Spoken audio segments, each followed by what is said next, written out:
Hi, I'm Nick Jakowiak, and this is my Humanoids Assignment 1 demo. For this project, I split up the assignment basically into three components. I did this in order to make the constraint function easier to run, which was important because apparently MATLAB doesn't like having more than 3 or so constraints before it just starts outputting nonsense. So first, I used some basic trig and find the ready position, as I call it. This is where the arm goes before it's going to grab the target. In this case, I used about 0.15 units. The distance doesn't matter so much, but what's important is that it's directly in front of the target in the direction facing you. And this allows you, on the last step, to simply slide the arm forward, which makes it a lot easier to avoid collisions between your hands and the target. After I've got this, I move on to basically my first step, which is pretty straightforward inverse kinematics in order to find the total position, the position of the head, and all of the joints that correspond to that ready position. This is similar to the example we did in class, and once I've gotten that, this is all behind the scenes. Nothing's been drawn yet.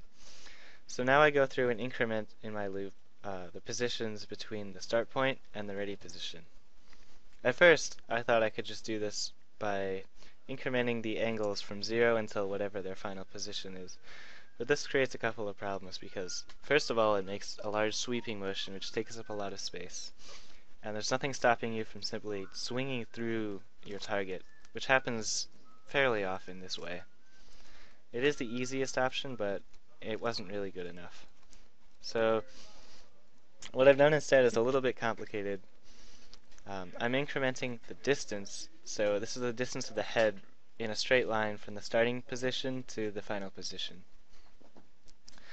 And when I'm doing this, I use another second inverse kinematics constraint function. This time, I allow a small, let's bring it up.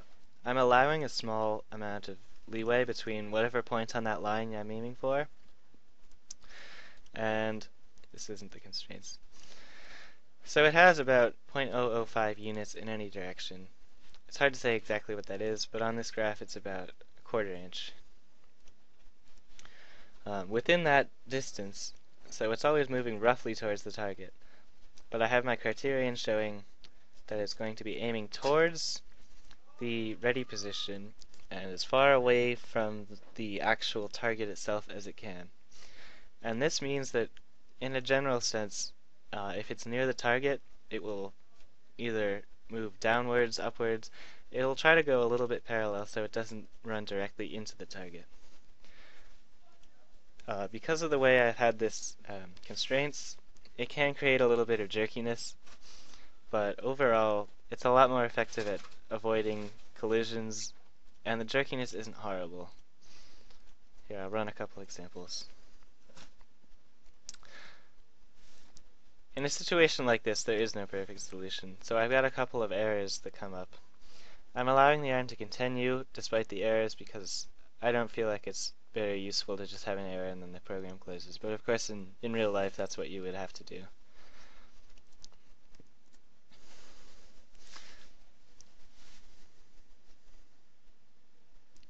So in this case, it swung up.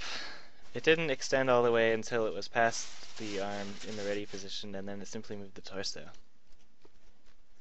This can avoid a lot of the impossible targets we were given.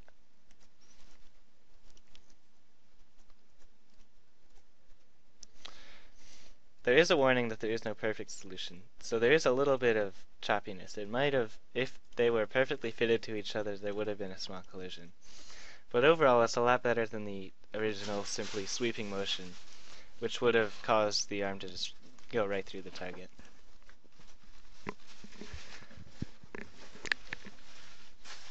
The final step, of course, is just going from the ready position to the actual target, which is, again, pretty straightforward. I'm incrementing along the position, x and y, and I'm going back to that original inverse kinematics, similar to the one we looked at.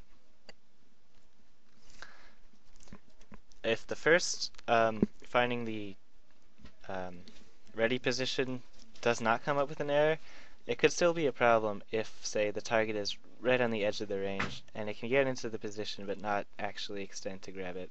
So that's what the second warning is, and of course they'll often come up at the same time. So that's my program. Thanks for watching.